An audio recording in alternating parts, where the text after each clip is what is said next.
Welcome in, everybody, to this week's Cavaliers Weekly. Mikey McNuggets. You can follow me on Twitter at MikeLucasTV. And I cannot believe that on May 15th at 5 o'clock p.m., we are sitting here talking about what went wrong for the Cleveland Cavaliers and how it can be fixed over the offseason. Is there a fix? What is that fix? And how did we end up in this situation? That's what we're going to unpack over the next 20 minutes here, guys. It is a situation that, frankly, I don't think anyone saw coming. The Cleveland Cavaliers were the East's best team in the regular season, winning 64 games. They absolutely obliterated the Miami Heat in the first round of the playoffs. And then everything came to a screeching halt. It was a shell of the team against Indiana that we had seen in the first 86 games this group played together. It was night and day. It resembled almost nothing of what we had seen that allowed the Cavaliers to contend for the NBA's best record, falling just shy of the Oklahoma City Thunder. The Cavs had the second best offensive rating in the history of the NBA this season. Second best ever. And yeah, that stat's a little bit skewed because of the way the NBA's played today, the pace, the three-point shooting, the lack of defense in the regular season. I get it.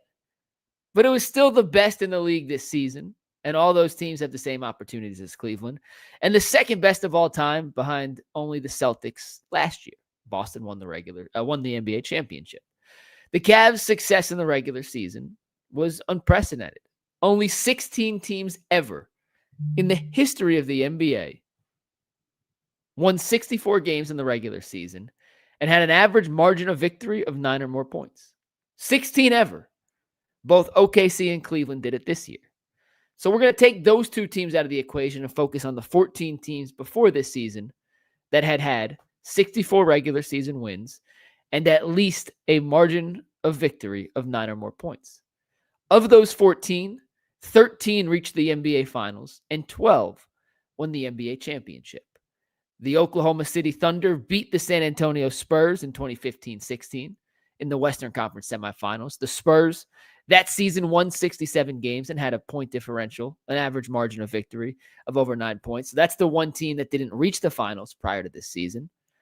And then that same year, 15-16, the Warriors won 73 games, were blowing teams out of the water, and they lost to the Cavaliers in the NBA Finals. That's the team that made the finals and didn't win. The other 12 teams to ever have that level of success and that level of domination in the regular season went on to win the championship. Cleveland now joins the 15-16 Spurs as the only team to have that level of success to not even reach the conference finals. So when we put into context how disappointing this loss for Cleveland was, that is the barometer. This is unquestionably one of the most disappointing playoff flameouts the NBA has ever seen. Regular season success doesn't guarantee postseason success, but regular season dominance typically translates into playoff dominance. If you are at that level in the regular season, one of just 16 teams to ever reach those marks, 64 wins, average margin of victory of 9 or more points, history says you win the NBA championship. It says you're almost guaranteed a spot in the NBA Finals. And Cleveland didn't even sniff 2 wins in the second round. In fact, Cleveland won the exact same amount of playoff games this year that they won last year. 5. That's it. For all the improvements Cleveland made during the regular season, switching up from J.B. Bickerstaff to Coach of the Year Kenny Atkinson, to an offense that looked completely stagnant in the previous iterations under J.B. Bickerstaff, to the second most efficient offense in the history of the NBA, to becoming the league's most efficient three-point shooting team. The Cavaliers had transformed their identity in the regular season. But when push came to shove in the postseason, the Cavaliers reverted back to the exact same team we saw against New York 2 seasons ago and the Celtics last year.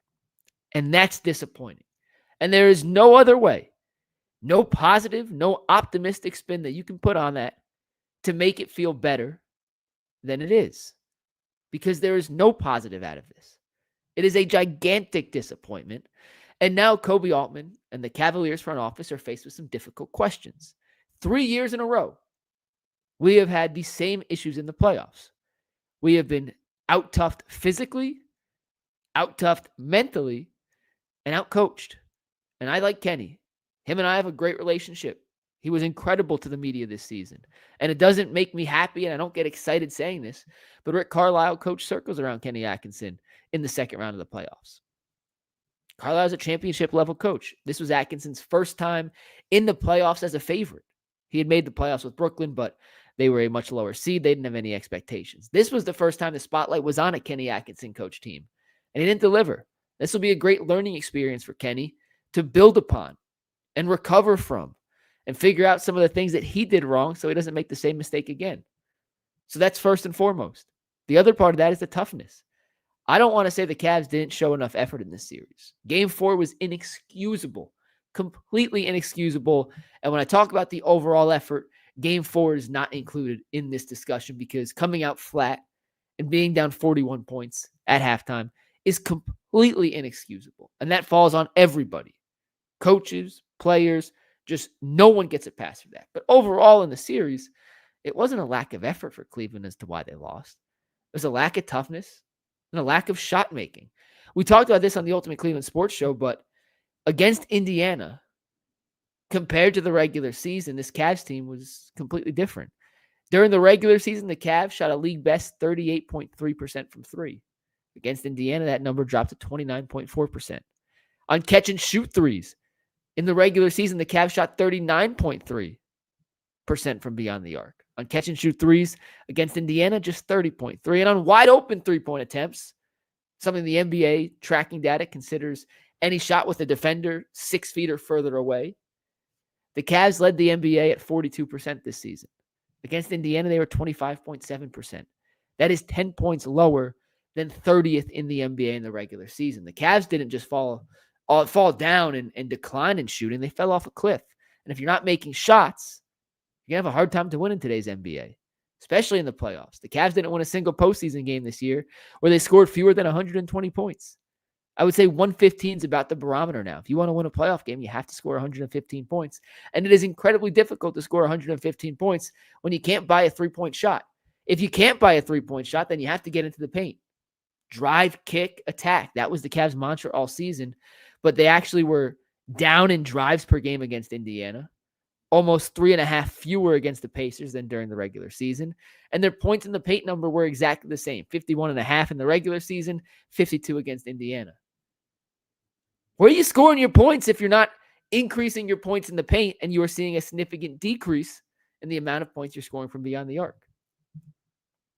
I don't think it was an effort thing. It was an execution thing. And if you're not executing properly, you have to muck things up. You have to get physical. You have to slow the game down. You have to turn it into a defensive slugfest. And Cleveland simply wasn't able to do that. And I acknowledge the fact that injuries played a factor. Darius was hurt. Evan was hurt. DeAndre got hurt. But injuries weren't the reason they lost.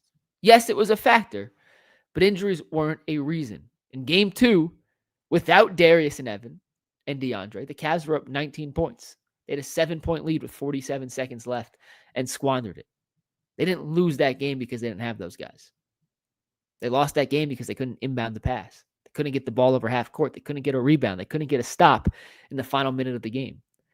In game 3, they had everybody and won by 20. In game 4, they had everybody and lost by 20, but it was a 41-point game at half. And in game 5, they had everybody. Hobbled, sure. But if you're on the court in the playoffs, you're good enough to play. Every team's banged up. This whole postseason's been dictated by injuries. Tatum, Damian Lillard, Garland, Mobley, Hunter, the list goes on and on and on. It is part of the equation to win a championship. You need to have incredible injury luck. And the Cavaliers, for the second straight postseason, didn't have it. In fact, they had terrible injury luck.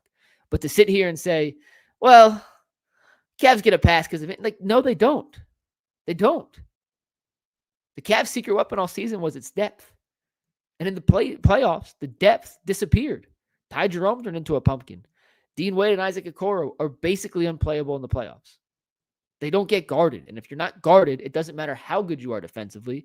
When the rest of your team is trying to make up for a lack of player, and Donovan's doing it on one leg because he's suffering and dealing with a left lower leg injury, and Darius is hobbled and Evan is hobbled, and Jarrett Allen's not a big-time offensive scorer, you can't play those guys.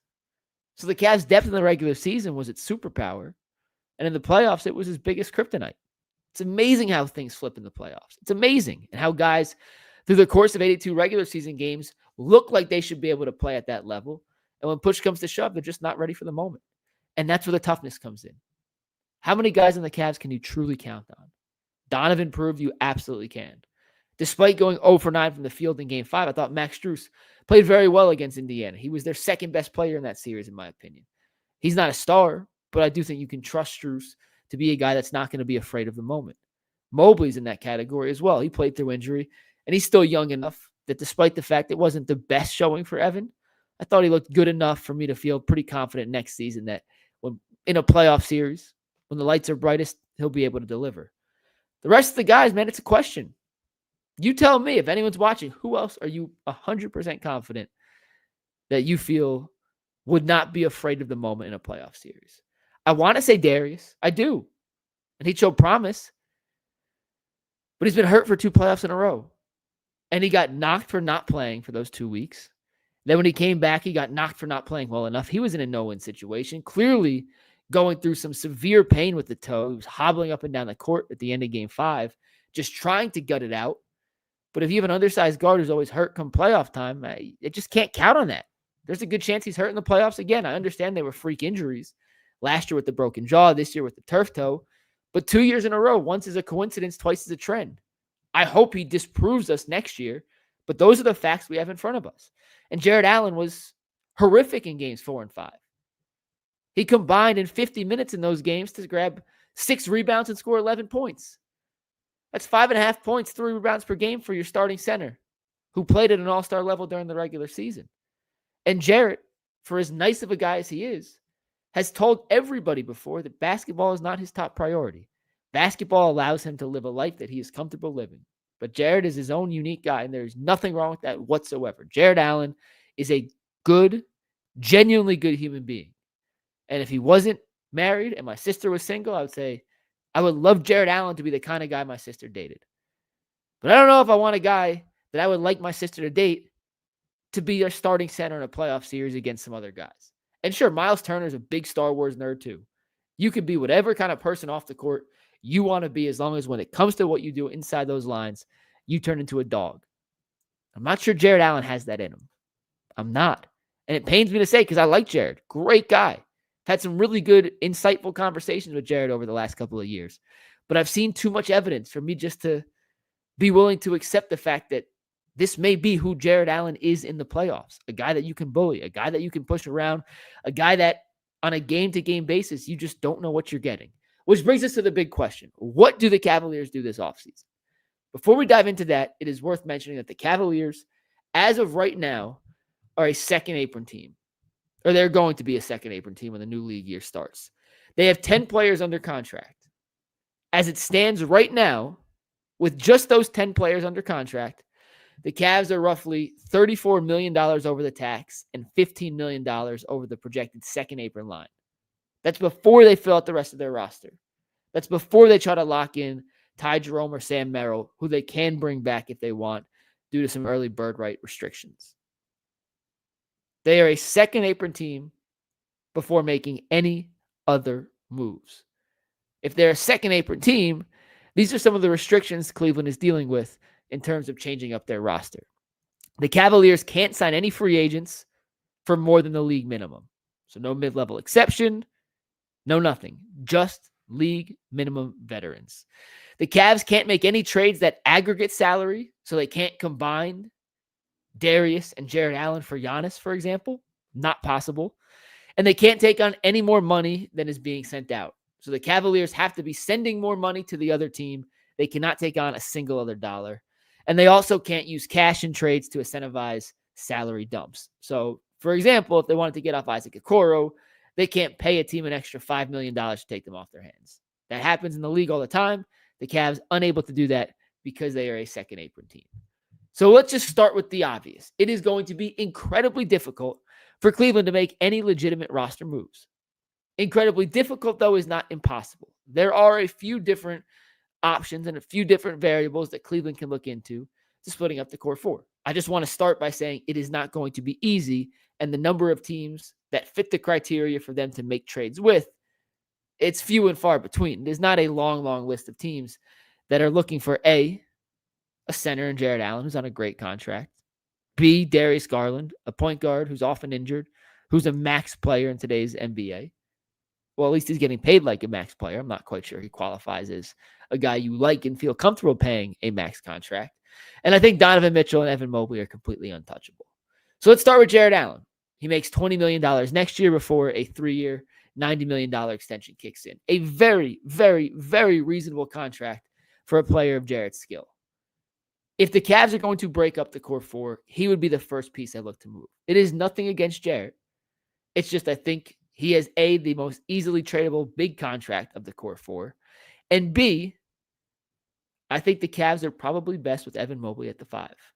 And to close games, if you could find and turn Jarrett Allen into a 3-and-D wing, 2 3-and-D wings, Mobley and your backcourt of Garland and Mitchell, is a better closing option in a playoff series than the two bigs together. We have the numbers to back it up. We talked about this on the show, but the net rating between the two bigs throughout the postseason has not been great. It leaves some to be desired. And as I pull up the stats here, there it is. This year it was a minus 0.3 net rating. Last year it was a minus 3.1 net rating. That's the Mobley-Allen playoff combo in over 460 minutes. It works in the regular season. In the postseason, if you're going to play a non-shooting center next to Evan Mobley, that dude has to be a rebounding defensive machine. Physical, tough. No way you're getting a rebound over him. I just don't know if Jarrett Allen fits that in the playoffs. In the regular season, it's a great fit. In the playoffs, I do have some questions about that long-term viability. So what can you get for a Jarrett Allen? So because of the second apron restrictions, Cleveland is to be sending out the $20 million from Jarrett Allen and receiving no more than $20 million. Has to be almost even, if not taking on less money than you're giving out. One team I've circled as a potential trade partner for the Cavs this summer are the Houston Rockets, who have a plethora of young wings, expiring guys who are entering the final year of their deals, and a need for some higher level top-end talent.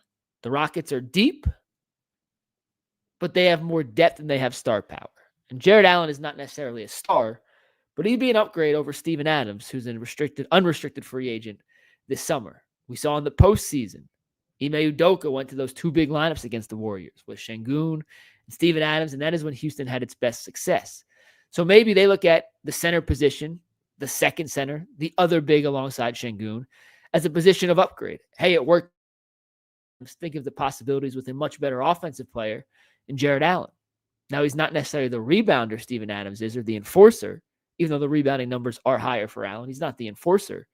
He brings a level of offense, a level of passing, a level of creativity. He can do more that may entice Houston.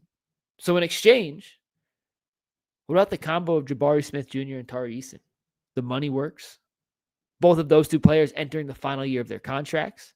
Does Houston have plans to re-sign those two with some other guys who are higher on their pecking order, about to hit free agency as well, knowing they can only pick and choose so many of them to re-sign? How many wings could one team have?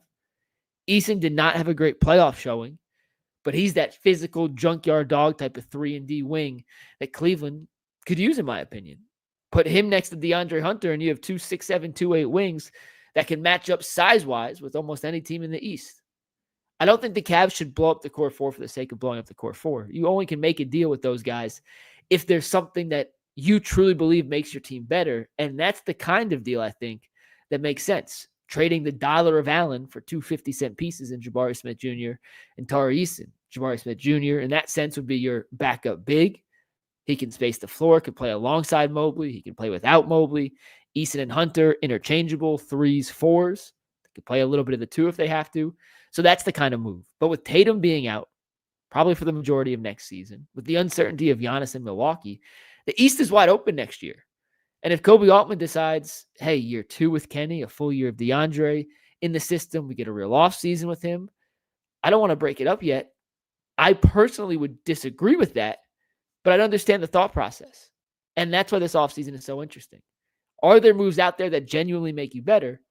Or are you out here to make moves just to make moves? Bobby Marks was on the radio station here in Cleveland this morning and suggested a Darius Garland for Drew Holiday trade. On paper, sure, that sounds good. It'd be a 3-team deal to make the money work. But Drew Holiday's about to turn 35, has dealt with some injury issues of his own of late. Is that a guy you want to add into an accelerated timeline of Mobley, who still may be a year or two away from being your best player? And you're going to give up a younger Darius Garland, who's often injured, for an older Drew Holiday, whose game and body may suggest it's going to break down, not necessarily in a pretty way, over the coming years? I believe the Cavs need to make some sort of change. At the end of the day, I think it'd be malpractice to run back a roster that has had the exact same issue in the playoffs 3 years in a row. Some sort of toughness. You need an attitude adjustment. On the court, I think the pieces work together in the regular season. In the playoffs, I've yet to see the evidence that tells me that this group can win at the highest of levels. And you have a 2-year window. You have next year and the year after before you enter that repeat offender category of the second apron, which no owner is going to willingly step into without a championship. So you tell me, do you want to give this group one more year to see if mentally they can develop into some junkyard dogs and grow into a tougher team? Or do you have to insert and inject some toughness into the locker room by making a deal? I prefer the injection over the internal growth. This group's had enough time, and if it hasn't happened already, it may never happen. That's going to wrap it up for this Cavaliers Weekly on the Bleacher Report app. I appreciate everyone tuning in. If you like what you heard, if you agreed, you disagreed, hit me up on Twitter and tell me about it at Mike Lucas TV. It's been a blast talking Cavs with you guys all season, and we're going to have a crazy offseason to get into some of the other things that Cleveland has to decide upon in the coming days, weeks, and months. Appreciate you tuning in, and remember, go Cavs. Peace.